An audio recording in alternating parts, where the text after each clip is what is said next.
کی جو آیت کریمہ 21ویں پارے سے میں نے آپ کے سامنے پڑھی ہے، اسی پر میں ایک چھوٹا سا درس آپ کو دینا چاہتا ہوں۔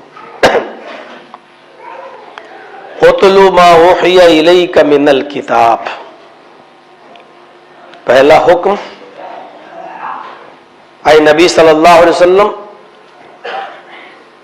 آپ اس کتاب کی تلاوت کیجئے جو آپ کی طرف وحی کی گئی، جو آپ کی طرف اتاری گئی، یعنی قرآن۔ یہ پہلا حکم ہے۔ اس کے بعد کہا گیا وَأَقِمِ الصَّلَاةَ، نماز قائم کیجیے، اور اس کے بعد نماز کا بینیفٹ، نماز کا فائدہ بتایا گیا۔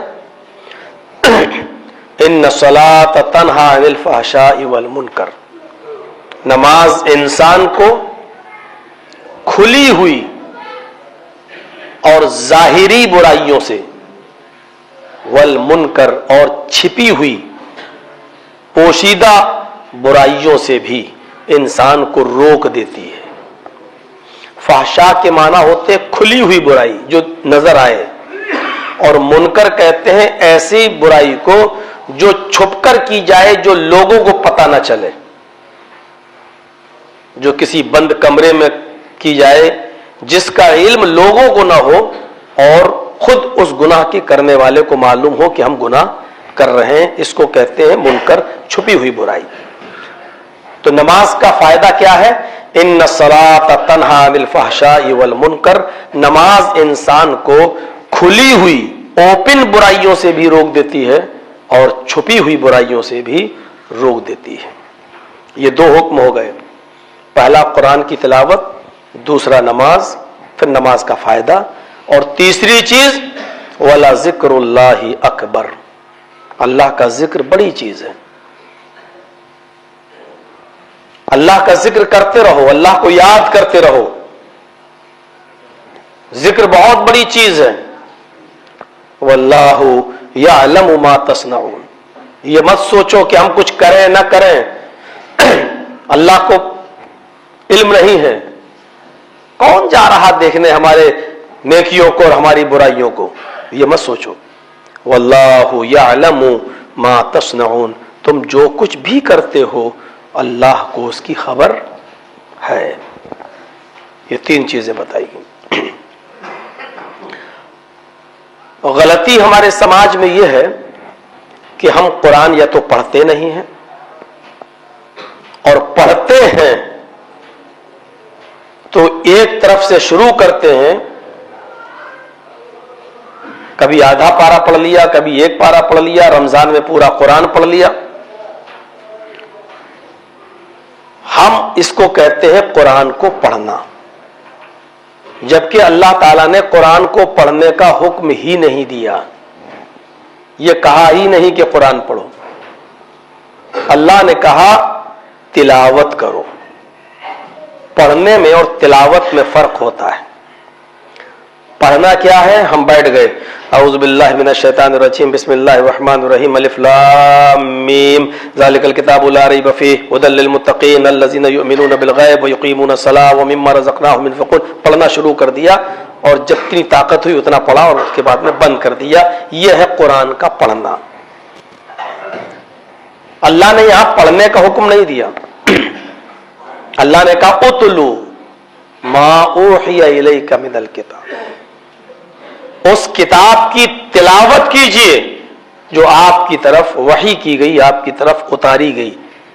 نبی اکرم کو جب تلاوت کا حکم دیا تو نبی سے مراد، نبی کو کہنے کا مطلب پوری امت کو، نبی کے ذریعے ساری دنیا کے مسلمانوں کو یہ حکم ہے کہ قرآن کو پڑھنا نہیں ہے طوطے کی طرح، رٹنا نہیں ہے طوطے کی طرح، بلکہ اس کی تلاوت کرنا ہے۔ عربی زبان میں تلا یتلو کے معنی ہوتے ہیں پیچھے پیچھے چلنا۔ آپ عربی کی کوئی لغت اٹھا کر دیکھ لیں، المصباح دیکھ لیں، المنجد دیکھ لیں، اس میں آپ تلا یتلو باب نصرہ میں جب جائیں گے اور جب اس کو دیکھیں گے تو اس کا معنی ملے گا آپ کو پیچھے پیچھے چلنا۔ اور اسی سے آتا ہے اتلو، امپریٹیو سینٹینس، فعل امر. اب ترجمہ اگر لغوی ترجمہ کیا جائے تو اس کا ترجمہ یہ ہوگا اتلو ما اوحی الیک من الکتاب، اس کتاب کے پیچھے پیچھے چلو جو آپ کی طرف اتاری گئی ہے. اور پیچھے پیچھے چلنے کا مطلب کیا ہوتا ہے؟ جیسے کوئی جانور ہے، اونٹ ہے، بکری ہے، آپ نے دیکھا ہوگا جنگل میں جب چلتی ہے تو بکری کا بچہ اس کے پیچھے پیچھے چلتا ہے. ماں 10 قدم آگے بڑھی، بکری کا بچہ اپنی ماں کے پاس آ گیا. تو جب تک وہ بکری کا بچہ اپنے ماں کے پیچھے پیچھے ہے، محفوظ ہے خطرناک جانور سے. کیونکہ اگر کوئی خطرناک جانور سامنے آتا ہے تو ماں اپنے بچے کو پیچھے ہٹا کر خود مقابلہ کرنے کے لیے کھڑی ہو جاتی ہے. ایک مرغی کو دیکھ لو، چلتی ہے، دانا چگتی ہے، اس کے بچے اس کے ارد گرد رہتے ہیں. سامنے سے اگر کوئی بلی آ جائے تو فوراً اپنے پروں کو پھیلا کر اپنے بچوں کو اپنے پروں میں سمیٹ لیتی ہے. یہ ماں کی ممتا ہے. تو جب تک تم اس کتاب کے پیچھے پیچھے رہو گے محفوظ رہو گے. دنیا کی کوئی بھی طاقت تمہارا کچھ نہیں کر سکتی. لیکن شرط یہ ہے کہ قرآن کے پیچھے پیچھے چلو، جو وہ کہہ رہا ہے وہ کرو، جس سے روک رہا ہے اس سے رک جاؤ. یہ ہے قرآن کی تلاوت کا معنی. ہمیں پیچھے پیچھے چلنا ہے. مت پڑھیے آپ ایک رکوع، مت پڑھیے آپ آدھا پارا، آپ ایک آیت پڑھیے الحمدللہ رب العالمین، بس. اب آپ دیکھیے الحمد کے معنی کیا ہے. اب آپ دیکھیے کہ حمد پہ الف لام جو لگا ہوا ہے، الحمد، یہ الف لام کس چیز کا ہے؟ اب آپ دیکھیے کہ الحمد میں کون کون سی تعریفیں شامل ہیں. جب آپ الحمد کو سمجھ لو تب آپ آئیے للہ، الحمد للہ. اللہ نے کہیں للہ کہا، کہیں اللہ کہا، کہیں اللہ کہا، کہیں اللہ کہا. آیت الکرسی پڑھیں گے تو کیا کہیں گے؟ اللہ لا الہ الا هو الحی القیوم. یہاں اللہ نے اللہ کہا، کہیں اللہ نے اللہ کہا ان اللہ علی کل شیء قدیر، کہیں اللہ نے اللہ ہی کہا للہ ما فی السماوات و ما فی الارض. اب آپ اس کی تحقیق کریے کہ کبھی اللہ کبھی اللہ ہو کبھی اللہ ہے، معنی کیا ہے. ٹائم لگے گا. یہ مولانا کیا بتانے کے لیے کھڑا ہو گیا جمعے کے خطبے میں. اب آپ جب اس کو سمجھ لیجئے تب آپ آئیے رب کے اوپر، الحمدللہ رب العالمین. اب آئیے رب کیوں کہا؟ جب اللہ کہہ ہی دیا تھا الحمدللہ، جب اللہ کہہ ہی دیا تھا تو رب کا لفظ کیوں استعمال کیا؟ اور پھر یہاں رب العالمین کیوں کہا؟ رب المسلمین بھی کہہ سکتا تھا، رب المومنین بھی کہہ سکتا تھا، رب الانس بھی کہہ سکتا تھا، رب الجن بھی کہہ سکتا تھا، لیکن اس نے رب العالمین کیوں کہا؟ مجھے لگتا ہے کہ الحمدللہ رب العالمین اس آیت کا اگر آپ مطالعہ کریں اور پڑھنا چاہیں تو کم سے کم 10 12 15 دن کو تفسیر میں پڑھنے میں آپ کو لگ جائے گا اور سمجھنے میں لگ جائے گا. مت پڑھیے آپ ایک رکوع، مت پڑھیے آپ ایک پارا، مت پڑھیے آپ آدھا پارا، لیکن آپ جتنا پڑھ رہے ہیں اس کو سمجھ کے پڑھیے، قلعی کھلتی چلی جائے گی. میرے بھائیوں، قرآن کوئی معمولی کتاب نہیں ہے. اس کی تلاوت کا حکم دیا گیا اور تلاوت کا معنی ہی ہوتا ہے کہ اس کے پیچھے پیچھے چلنا ہے. اور پیچھے پیچھے آپ اس کے چلیں گے جس کو آپ سمجھتے ہوں گے. ہر آدمی کے پیچھے پیچھے تھوڑی چلے جائیں گے.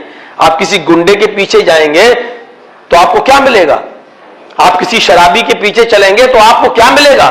آپ کسی جواری کے پیچھے ایسے تھوڑی چلے جائیں گے.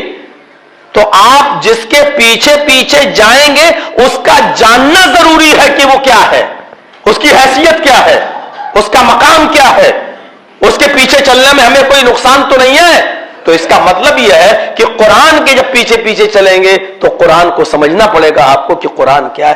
لفظ قرآن ہی یہ بتلا رہا ہے کہ قرأ یقرأ کے معنی پڑھنا، تو سمجھ کر پڑھنے والی کتاب ہے یہ. قرآن اسی سے آیا، پڑھنے والی چیز، پڑھنے والی کتاب. قرآن تو آیا پڑھنے کے لیے، اور پھر اللہ کا حکم یہ ہے کہ قرآن کو پڑھو لیکن طوطے کی طرح مت پڑھو اور ایک راجدھانی ایکسپریس کی طرح مت پڑھو، بلکہ قرآن کو پڑھنے کے ساتھ ساتھ اس میں تلاوت بھی شامل ہونی چاہیے. اُتْلُ مَا أُوحِیَ إِلَیْکَ مِنَ الْکِتَابِ. عرب کے اندر آج بھی اونٹنی کا ایک بچہ ہے جس کو تلو کہتے ہیں عرب کے لوگ. تلو، یہ تلو ہے، ہاذا تلو، یہ تلو ہے. لیکن اونٹنی کا کون سا بچہ؟ جنگل میں اونٹنی کا ایک بچہ ہوتا ہے جو اپنی ماں کے پیچھے پیچھے چلتا ہے، جہاں جاتی ہے ماں بچہ وہیں جاتا ہے. عرب کے لوگ اونٹنی کے اس بچے کو کہتے ہیں یہ تلو ہے، ہاذا تلو. یہ اونٹنی کا بچہ محفوظ ہے اس لیے کہ وہ اپنی ماں کا ساتھ نہیں چھوڑتا ہے. اس بچے کو عرب کہتے ہیں تلو، اور اسی تلو سے تلاوت بنائیں. اُتْلُ مَا أُوحِیَ إِلَیْکَ مِنَ الْکِتَابِ. اس کتاب کی تلاوت کرو جو آپ کی طرف اتاری گئی ہے. جیسے اونٹنی کا بچہ اپنی ماں کے پیچھے پیچھے چل کر اپنی جان کی حفاظت کر لیتا ہے، ایسی قرآن کے پیچھے پیچھے چل کر تم بھی دنیا کی تمام قوموں سے اپنے آپ کو بچا لو گے. آج کے اس دور میں جگہ جگہ جہاں مسلمان پریشان ہے، دنیا کے کسی بھی ملک کو اٹھا کر دیکھ لو، سیریا کو دیکھ لو آپ، فلسطین کو دیکھ لو آپ، عراق کو دیکھ لو آپ، ایران کو دیکھ لو آپ، پاکستان کو دیکھ لو آپ، اپنا ملک ہندوستان کو آپ دیکھ لو. مجھے یہ بتا دو بنگلہ دیش کو دیکھ لو. آج یہ بتاؤ کہ مسلمان کہاں چین اور سکون کے ساتھ ہے اور مسلمانوں کو کہاں شانتی مل رہی ہے. دنیا کے کسی ملک کو آپ دیکھ لو. دنیا کی ساری قومیں آج ہمارے اوپر حاوی ہونا چاہتی ہیں. یوشک الامم ان تداعی علیکم کما تداعی لکلۃ علی قصتها. ایک ایسا زمانہ تمہارے اوپر آ جائے گا، دنیا کی ساری قومیں تمہارے اوپر ٹوٹ پڑیں گی جیسے بھوکے لوگ دسترخوان کے اوپر ٹوٹ پڑتے ہیں. پوچھنے والے نے پوچھا وَمِن قِلَّةٍ يَوْمَئِذٍ نَحْنُ. اے اللہ کے نبی اس وقت کیا تعداد میں سنکھیا میں ہم کم ہوں گے؟ فرمایا بل انتم کثیر یومئذ. نہیں، اس دن تم تعداد میں بہت زیادہ ہوگے. تمہاری تعداد، تمہاری سنکھیا کم نہیں ہوگی، پاپولیشن کم نہیں ہوگی، بہت ہوگی تمہاری سنکھیا. لیکن وَلَٰكِنَّكُمْ غُثَاءٌ كَغُثَاءِ السَّيْلِ. جیسے سمندر میں کوڑا کرکٹ بہتا ہے ایسے ہی تم زمین پر رہو گے رینگتے ہوئے کیڑوں کی طرح. جیسے سمندر کی موجیں سمندر میں خس و خاشاک کو، کوڑے کرکٹ کو جہاں چاہتی ہیں بہا لے جاتی ہیں، ایسے ہی دنیا کی ساری قومیں تمہیں جہاں چاہیں گی وہاں تمہیں استعمال کریں گی، جو چاہیں گی تم سے کروائیں گی. تم ان کے غلام بن کے رہو گے. جو قوم امامت کے لیے پیدا ہوئی تھی، جو قوم سب کی سرداری کے لیے پیدا ہوئی تھی، جو قوم خود رہبر بننے کے لیے پیدا ہوئی تھی، جو لوگوں کی امامت کے لیے پیدا ہوئی تھی، آج وہ غلامی کر رہی ہے. کنتم خیر امۃ اخرجت للناس. مسلمانوں ہم نے تو تمہیں دوسرے لوگوں کے لیے پیدا کیا. جو قوم دوسروں کے لیے پیدا ہوئی تھی آج وہ اپنوں کو نہیں سنبھال پا رہی ہے. حالات دیکھ لیجئے آپ. ہم صرف جمعے کے خطبوں تک رہ گئے ہیں، ہم صرف دین کا کام جلسہ کرانے کو سمجھنے لگے ہیں. سماج میں کیا ہو رہا ہے اس کی ہمیں کوئی فکر نہیں. سال میں ایک بار ہم نے جلسہ کرا لیا، پورے سال کے ہمارے گناہ معاف ہو گئے. پورے سال تک ہم پھر گناہ کریں گے، اگلے سال پھر ہم خود جلسہ کرا لیں گے. اب ہماری لڑکیاں کالج میں پڑھتی ہیں تو پڑھتی رہیں، ہماری لڑکیاں لڑکوں کے ساتھ بیٹھ کر کوچنگ جا رہی ہیں تو جائیں، کوئی فرق نہیں پڑتا. ہمارے بیٹے رات کے 12-1 بجے گھر پہ آئیں، کوئی فرق نہیں پڑتا. ہم کلیا چک جا کر لاٹری کے ٹکٹ خریدیں، ہمارے اوپر کوئی فرق نہیں پڑتا۔ سماج کیا کر رہا ہے؟ اگر سماج میں کمیٹی بن کر جلسہ کرایا جا سکتا ہے تو سماج کے اندر ایک کمیٹی ایسی بن کر ان لوگوں پر انکش کیوں نہیں لگایا جا سکتا ہے؟ قرآن نے کہا وَأَنكِحُوا الْأَيَامَ مِنكُمْ وَالصَّالِحِينَ مِنْ عِبَادِكُمْ وَإِمَائِكُمْ۔ اے قوم کے لوگوں، اے سماج میں رہنے والوں، اگر تم زندہ ہو تو تم ان لوگوں کا رشتہ کرا دو، ان لوگوں کی شادیاں کرا دو جو تمہارے سماج میں غیر شادی شدہ ہیں، چاہے وہ لڑکا ہو یا لڑکی۔ وَأَنكِحُوا الْأَيَامَ مِنكُمْ، تم میں سے جو غیر شادی شدہ ہیں تم ان کا نکاح کرا دو۔ لڑکوں سے نہیں کہا کہ تم شادی کر لو، لڑکیوں سے نہیں کہا کہ تم کرو، سماج اور سوسائٹی سے کہا جا رہا ہے، اس گاؤں میں رہنے والوں سے کہا جا رہا ہے کہ تم دیکھو کہ کون غیر شادی شدہ ہے، لڑکا یا لڑکی، اور جو غیر شادی شدہ ہے ان کا نکاح کرا دو، یہ تمہاری ذمہ داری ہے، ان کا نکاح کراؤ۔ اب آپ کہو گے اس کا بیٹا وہ سوچے، نہیں، جب تک وہ بالغ ہو چکا ہے، 25 سال کی عمر ہو چکی ہے، 28 سال اور 30 سال کی عمر ہو چکی ہے اور شادی نہیں ہوئی ہے، یہ فکر عام تمام لوگوں کو ہونی چاہیے، کیونکہ وہ لڑکا سماج کے لیے کینسر ہے، کسی کی ماں بہن بیٹی پر ٹوٹ پڑ سکتا ہے اور گر سکتا ہے، اس لیے پورے سماج کی عزت کو بچانا ہے تو اس لڑکے کا نکاح کراؤ۔ اگر کوئی لڑکی 25 سال کی ہے، شادی نہیں ہوئی ہے، تو یہ سماج کے لوگوں کی ذمہ داری ہے کہ اس لڑکی کی شادی کرائیں، ورنہ وہ کسی غیر لڑکے کے ساتھ کانٹیکٹ کر کے پورے سماج اور پورے گاؤں کے نام کو خراب کر سکتی ہے۔ بتائیے جلسے کے اندر کیا یہ ساری چیزیں ہو سکتی ہیں؟ جلسے میں تو ایک روح پھونکی جا سکتی ہے، کرنا تو ہمیں اور آپ کو ہے۔ جو کنوارے ہیں، غیر شادی شدہ ہیں، عمریں بڑھتی جا رہی ہیں اور شادیاں نہیں کر رہے ہیں، وہ کھلے ہوئے سار ہیں جو سماج کے اندر گھوم رہے ہیں، اور سماج کی ذمہ داری ہے کہ ان کا نکاح کرایا جائے۔ یہ سماج کی ذمہ داری ہے، لڑکے اور لڑکی دونوں کی۔ قرآن نے یہی بات کہی وَأَنكِحُوا الْأَيَامَ مِنكُمْ۔ جرجیس اسی لیے تو بدنام ہے، کہہ دیا کھلے ہوئے ساڑ ہیں۔ اب کرو چائے کی ہوٹلوں پہ چرچے کی مولانا کو ایسا نہیں بولنا چاہیے، میں تمہارے کسی کے باپ کا غلام ہوں کہ تمہارے منہ سے نکلے ہوئے الفاظ کو میں اپنے منہ میں لاؤں؟ قرآن نے کچھ تو سوچ کے کہا ہوگا سماج کے لوگوں سے کہ ان کی شادیاں کراؤ، کیوں کہا؟ سماج نے چھوڑ دیا اس کا بیٹا وہ جانے، اس کی بیٹی وہ جانے۔ افسوس نہیں ہوتا آپ کو؟ سوچتے نہیں ہو کہ 3 لاکھ مہاراشٹر کی لڑکیوں نے کورٹ میں اپلیکیشن دے رکھی ہے کہ میری عمر ابھی 17.5 سال ہے، 18 سال ہوتے ہی میری شادی فلاں غیر مسلم لڑکے کے ساتھ ہوگی، میرا باپ اور میرے بھائی کو انٹرفیئر کرنے کا کوئی حق نہیں ہوگا۔ ذرا غور کرو، اس بات کا افسوس نہیں ہوتا ہے؟ دل کو تکلیف نہیں ہوتی ہے؟ اور اگر یہ سوچ کر بھی ہمارے دل کو تکلیف نہیں ہوتی ہے تو آپ مرے ہوئے ہیں۔ جرجیس وینٹیلیٹر پر لیٹے ہوئے مردہ لوگوں سے مخاطب کر رہا ہے، زندہ لوگوں سے ہم خطبہ نہیں دے رہے ہیں اور زندہ لوگوں کے سامنے ہم نہیں بول رہے ہیں، ہم تو قبرستان کے مردوں کو سنا رہے ہیں۔ اگر ان تمام چیزوں سے بھی ہمارے سماج کو احساس نہیں ہوتا ہے اور تکلیف نہیں ہوتی ہے، غصہ نہیں آتا آپ کو کہ 3 لاکھ لڑکیاں مسلمانوں کی جن کی عمر 17.5 سال ہو، اور سوچو جو 18 سال سے اوپر ہیں کتنے لوگ ان لڑکیوں نے نکاح کر لیے ہوں گے غیر مسلموں سے؟ یہ تو ان لڑکیوں کا حال ہے جو 18 سے نیچے ہیں، جو یہ کہہ رہی ہیں کہ اگر اب بھی میں شادی کروں گی غیر مسلم سے تو ہمارے ماں باپ اور ہمارے بھائی ہم کو ہٹا لیں گے، اور کورٹ یہ کہے گی نابالغ ہے اس لیے ابھی تم شادی نہیں کر سکتی ہو، ابھی تو ہمیں ماں باپ کے حوالے کر دیا جائے گا۔ یہ ان لڑکیوں کا حال ہے جو 18 سے نیچے۔ یہ سب سن کر بھی غصہ نہیں آئے تو آپ زندہ نہیں ہیں۔ غصہ زندوں کو آیا کرتا ہے، مردوں کو نہیں آیا کرتا ہے۔ غصہ آنا چاہیے۔ کوئی یہ کہے کہ غصہ کرنا حرام ہے، وہ غلط بولتا ہے، جھوٹا ہے وہ۔ غصہ آنا چاہیے۔ حضرت عمر فاروق کو بھی غصہ آتا تھا، اللہ کے رسول کو بھی غصہ آتا تھا، اور اللہ کے رسول کو جب غصہ آتا تھا تو آپ کی آنکھیں لال ہو جاتی تھی، سرخ ہو جاتی تھی، اور ایسا لگتا تھا جیسے کسی نے انار کا جوس اللہ کے رسول کی آنکھوں میں ڈال دیا، اتنا غصہ آتا تھا۔ لیکن غصہ غلط بات پہ آنا چاہیے، صحیح بات پر نہیں۔ آپ کی جوان بیٹی بغیر نقاب کے کسی لڑکے کے ہاتھ میں ہاتھ ڈال کر گھومے تو غصہ آنا چاہیے.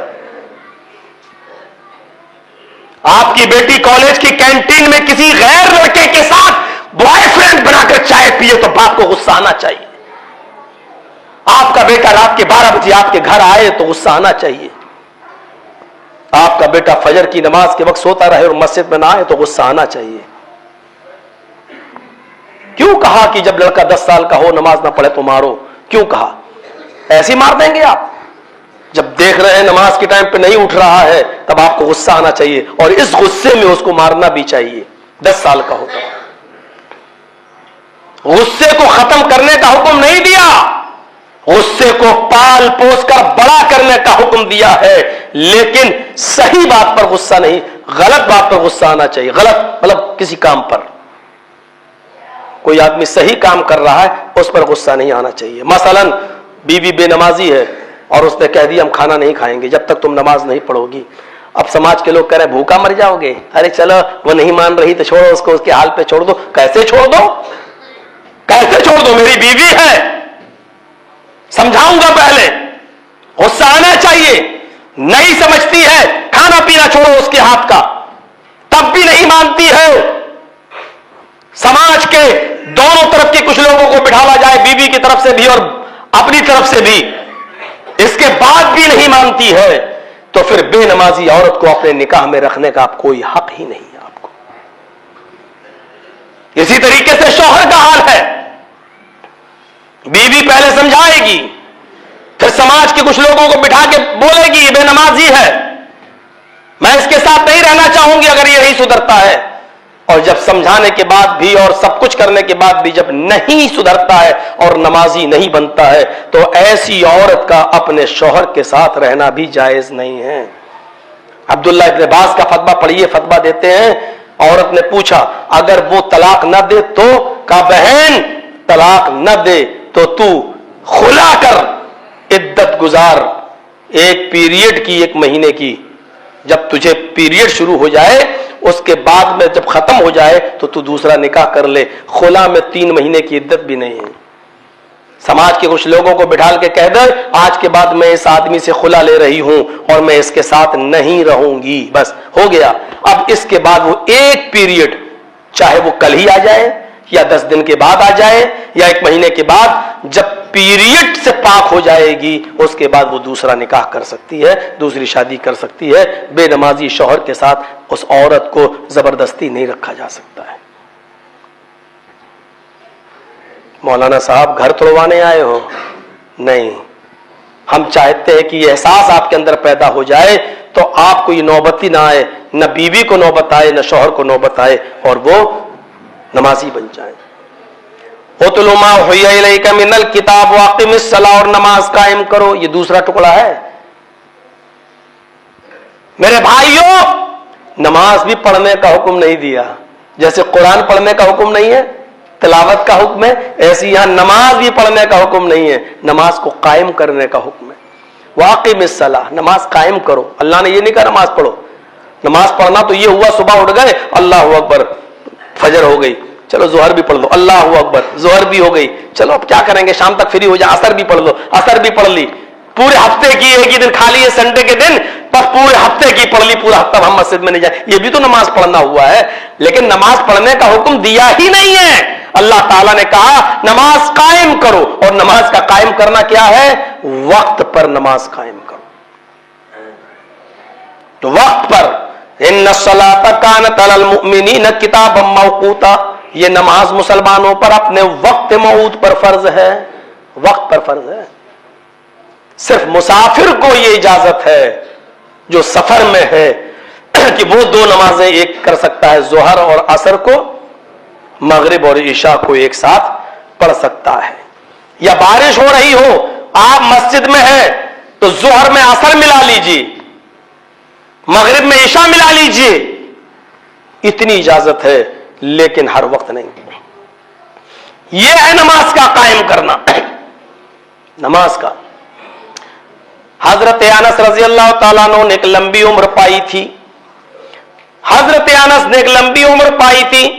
انہوں نے اللہ کے نبی کا زمانہ بھی دیکھا, ابو بکر کا دیکھا, عمر فاروق کا دیکھا, حضرت عثمان کا بھی دیکھا, حضرت علی کا دیکھا, اور پھر بعد میں جب حضرت عمر ابن عبدالعزیز خلیفہ بنائے گئے تو ان کا زمانہ بھی دیکھا. ایک لمبی عمر پائی. جب عمر ابن عبدالعزیز خلیفہ بن گئے تو وہ کبھی مسجد میں آتے تھے اور عمر ابن عبدالعزیز کے پیچھے نماز پڑھ لیا کرتے تھے, اور کبھی آتے تھے حضرت انس تو پہلے نماز پڑھ کے نکل جایا کرتے تھے. لوگوں نے شکایت کی کہ کبھی تو وہ آپ کے پیچھے نماز پڑھتا ہے اور کبھی وہ اکیلے نماز پڑھ کے نکل جاتا ہے, آپ کے پیچھے وہ نماز نہیں پڑھتا ہے. شاید فتنہ پھیلانا چاہتا, فساد پھیلانا چاہتا سماج میں. حضرت عمر ابن عبدالعزیز نے حضرت انس کو بلایا اور پوچھا, اے انس, میں نے سنا ہے کہ تم کبھی میرے پیچھے نماز پڑھتے ہو اور کبھی پہلے پڑھ کے نکل جاتے ہو. انس کہتے ہیں کہ آپ نے بالکل صحیح سنا ہے, میں کبھی آپ کے پیچھے نماز پڑھ لیتا ہوں اور کبھی پہلے آ کر میں آپ سے پہلے نماز پڑھ کے نکل جاتا ہوں. کہا کہ پھر تم جماعت کا انتظار کیوں نہیں کرتے؟ تو حضرت انس نے جو جواب دیا سنو. فرمایا, آیا امیر المومنین, میری آنکھیں جناب محمد رسول اللہ کے نماز کے ٹائم کو پہچانتی ہیں, میری آنکھیں محمد رسول اللہ کے نماز کے اوقات کو پہچانتی ہیں. میں نے اللہ کے رسول صلی اللہ علیہ وسلم کو دیکھا ہے کہ فجر کب پڑھتے تھے, ظہر کب پڑھتے تھے, عصر کب پڑھتے تھے, مغرب کب پڑھتے تھے, عشاء کب پڑھتے تھے. میری آنکھیں نبی کے نماز کے اوقات کو جانتی ہیں, پہچانتی ہیں. جب آپ کوئی بھی نماز نبی کے نماز کے وقت پر پڑھتے ہیں تو میں آپ کے پیچھے نماز پڑھ لیتا ہوں, اور جب آپ لیٹ کر دیتے ہیں اور نبی کے وقت کو نکال دیتے ہیں تو پھر میں نبی کے وقت پر نماز پڑھ کر اکیلے نکل جاتا ہوں, اس لیے کہ میں نہیں چاہتا ہوں کہ اس وقت میں نماز پڑھوں جس وقت اللہ کے نبی نے نماز نہیں پڑھی ہے. میں چاہتا ہوں کہ نماز اس وقت پڑھوں جب محمد رسول اللہ صلی اللہ علیہ وسلم نے جس وقت نماز پڑھی, یعنی اول وقت پر میری آنکھیں پہچانتی ہیں نبی کے نماز کے اوقات کو. تو میرے بھائیوں غور کرو, ظہر نکل گئی, اب آئے ہو کھیتی کر کرا کے اور دکان سے, اب آ گئے مسجد میں اور بعد میں نماز پڑھ لی. اس کو معمول مت بنائیے. حضرت انس رضی اللہ تعالیٰ عنہ نے عمر ابن عبدالعزیز خلیفہ کے پیچھے نماز پڑھنے سے منع کر دیا تھا, اور یہ کہا تھا کہ ہم جھگڑا نہیں چاہتے, اکیلے پڑھتے تھے اور نکل جاتے تھے. پوچھنے پر کہا کہ میری آنکھیں اللہ کے رسول کے نماز کے اوقات کو پہچانتی ہیں. کوشش کریے نماز کو اول وقت پہ پڑھنے کی. زندگی میں ٹائم ہوتے ہی عقل سے بھی سوچیے آپ کہ نماز سے افضل بھی کوئی عمل ہے, اور کیا اس کو بھی کوئی ٹال مٹول کر پڑھ سکتا ہے؟ آپ کو بھوک لگتی ہے فوراً کھانا کھاتے ہو, اگر وقت ہوتے ہی سب سے پہلے اگر کوئی کام کرنا چاہیے تو اس کی سب سے زیادہ حقدار تو نماز ہے. آپ کا اسکول کا ٹائم 7 بجے ہے تو آپ کا بچہ 7:30 پہ جائے گا تو ڈانٹ پڑے گی, کیونکہ اسکول کے ٹائم ٹیبل کو وہ فالو نہیں کر رہا ہے. غور کریں آپ, اللہ کے رسول نے بتا دیا یہ ٹائم ہے, ہاں اس کی ایک انتہا بھی بتا دی, یہاں سے شروع ہوتا اور یہاں تک, لیکن آپ نے یہ نہیں کہا کہ اس وقت میں جب چاہو تب پڑھ لو. پوچھا کہ ای العمل افضل, سب سے اچھا عمل کون ہے؟ تو آپ نے فرمایا صلاۃ لوقتہا, نماز کو اس کے اول وقت پہ پڑھنا, نماز کو اس کے وقت پر پڑھنا. آپ کے کاموں میں سب سے زیادہ وقت پر اگر کوئی کام کرنے کا حقدار ہے کوئی عمل تو وہ نماز ہے. دیکھیے آپ سافٹ ویئر آنے لگے, صلاتک نام سے ایک سافٹ ویئر آتا ہے, ڈاؤن لوڈ کیجیے آپ اپنے موبائل میں. وہ آپ کو بتائے گا کہ ظہر کا ٹائم کب ہے, عصر کا ٹائم کب ہے, فجر کا ٹائم کب ہے. فجر جیسے ہی ٹائم ہو جائے, ضروری نہیں ہے کہ اب آدھا اور 1 گھنٹہ اذان کا انتظار کیا جائے. یہ ہماری مسجدوں کو چاہیے اور وہاں کے ذمہ داروں کو چاہیے کہ ایسا مؤذن متعین کریں کہ جو گھڑی دیکھے, موبائل دیکھے اور اذان کا ٹائم جیسے ہی ہو فوراً اسی وقت اذان دی جائے. اگر 4:15 پر اذان کا ٹائم ہو رہا ہے تو 4:30 بجے اذان نہ دی جائے, 4:45 بجے اذان نہ دی جائے, بلکہ 4:15 پر اذان دی جائے.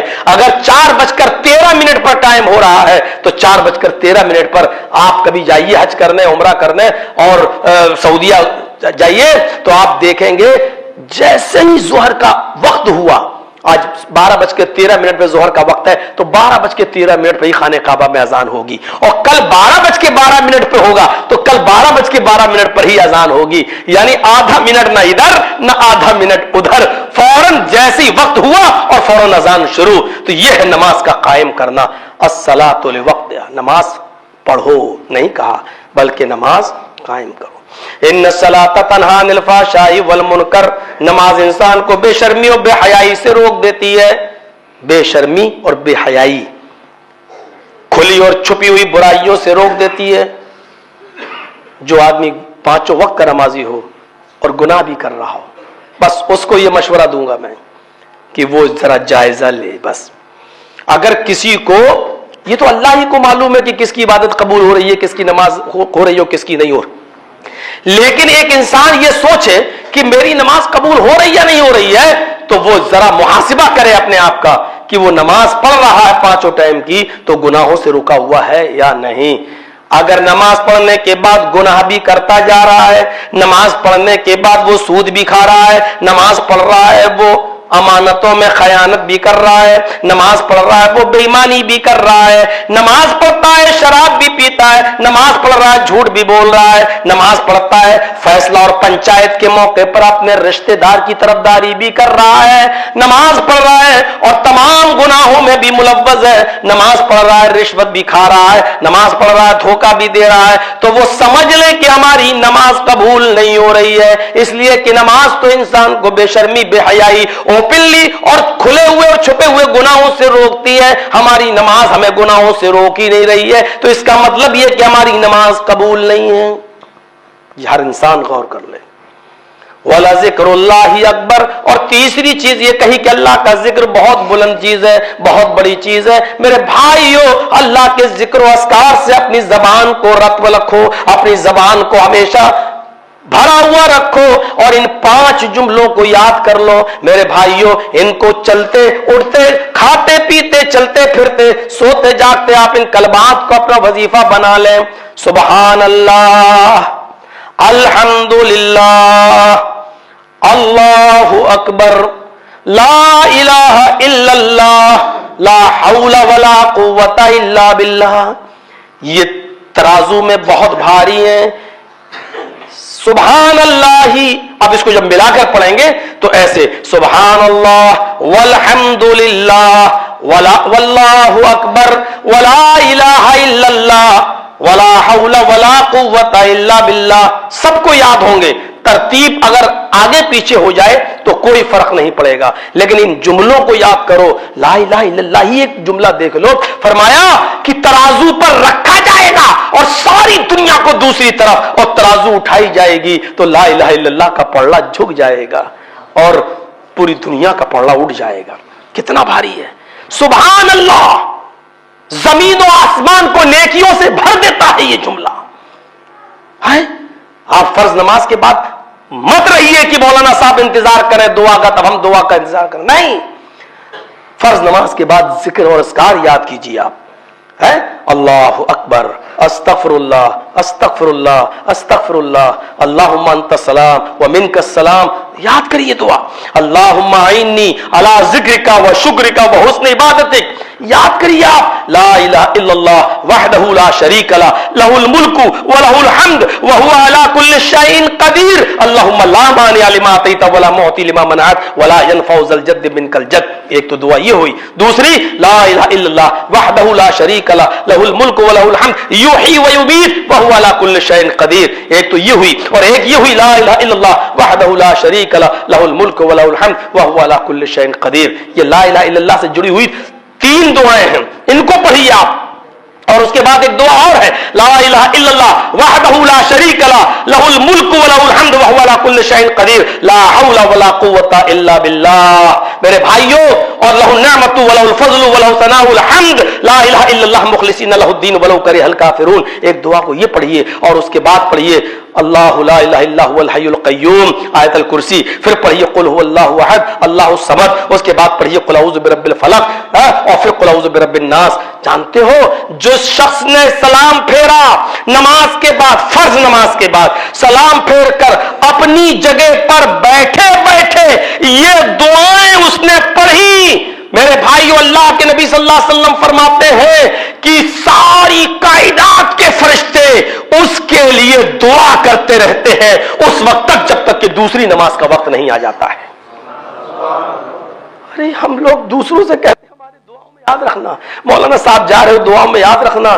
غور کرو کہ اتنی دعائیں پڑھنے کے بعد کروڑوں اربوں خربوں فرشتے ہمارے لیے دعا کر رہے ہوں، اور اس وقت تک کر رہے ہوں جب تک کہ نماز کا دوسرا وقت نہ آ جائے، اور ہم لوگ فرض نماز کے بعد پھر سے یہ دعا نہ پڑھ لیں میرے بھائیوں، اور پھر یہ دعائیں پڑھیں تو پھر فرشتے دعائیں کرتے رہتے ہیں. ذرا غور کرو ان وظیفوں کو کون پڑھے گا؟ یہ ذکر و اذکار ہیں. ولا ذکر اللہ اکبر، اللہ کا ذکر بہت بڑی چیز ہے. یہ ساری چیزیں جو جمعے کے خطبے میں آپ کو مل جائیں گی، رات کی تقریروں میں یہ سب چیزیں نہیں ملتی ہیں. اس لیے جمعے کا خطبہ مختصر اور بنیادی باتیں ہوتی ہیں جمعے کے خطبے میں.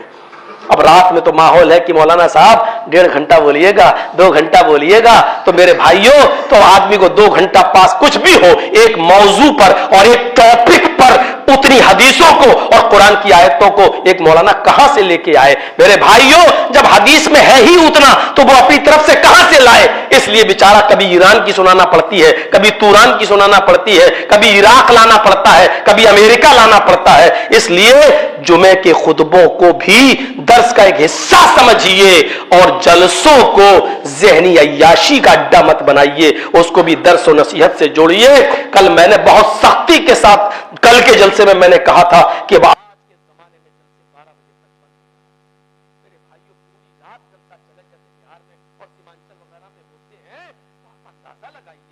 آدمی 2 بجے جلسہ ختم کر رہا، 3 بجے ختم کر رہا ہے اور فجر غائب. تو جلسوں کا کیا فائدہ ہوا؟ اوپر سے شیروانی اور اندر سے جھانک کے دیکھو تو انڈر ویئر بھی نہیں، نیکر بھی نہیں، عمل ٹوپی سب کی لگی ہوئی ہے ماشاءاللہ، اور فجر میں دیکھو تو ایک صف مسجد میں دوسری صف نہیں. تو ایسے جلسوں سے آپ، کسی نے مسئلہ پوچھا کہ مولانا صاحب کیا یہ نوکری جائز ہے؟ اس میں ہم نماز نہیں پڑھ پاتے ہیں مولانا، ہمارا باس بہت سخت ہے. تو اس کا ایک ہی فتویٰ مولانا جرجی صاحب نے دیا، ہر وہ بزنس، ہر وہ کاروبار، ہر وہ نوکری حرام ہے جو آپ کو نماز سے روکتی ہے. اب آپ یہ مت پوچھئے مولانا صاحب بینک کی نوکری کرنا جائز ہے کہ ناجائز ہے. ارے آپ کا اپنا آفس بھی جو آپ کے ہاتھ میں ہے، آپ اس میں اتنا بزی ہیں کہ اذان ہو رہی ہے لیکن آپ کسٹمر کو نپٹانے کے بعد ہی مسجد میں جا سکتے ہیں اور جماعت ختم، تو آپ کا یہ بزنس بھی حرام ہے.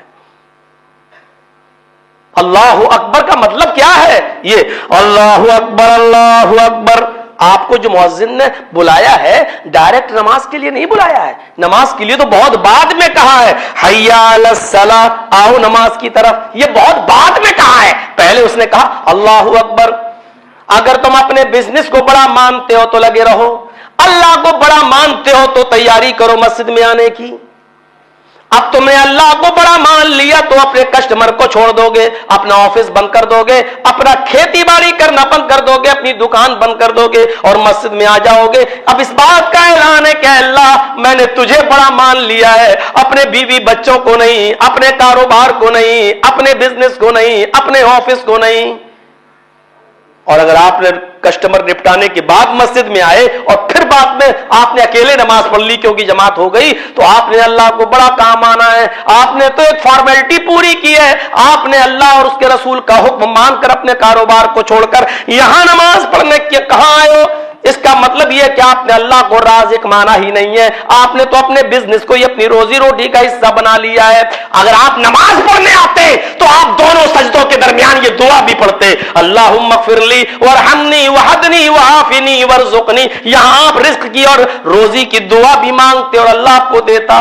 کیونکہ بزنس جب تم کر رہے ہو تو پیدا ہم نے کیا، روزی بھی ہم دیں گے. مان لو تم روزی کے چکر میں ہو اور ابھی کہیں جا رہے ہو، اچانک ایکسیڈنٹ ہو جائے، دونوں ہاتھ ٹوٹ جائیں، اب کیا کرو گے تم؟ اب کون سنبھالے گا تمہارا بزنس؟ اب کون دیکھے گا؟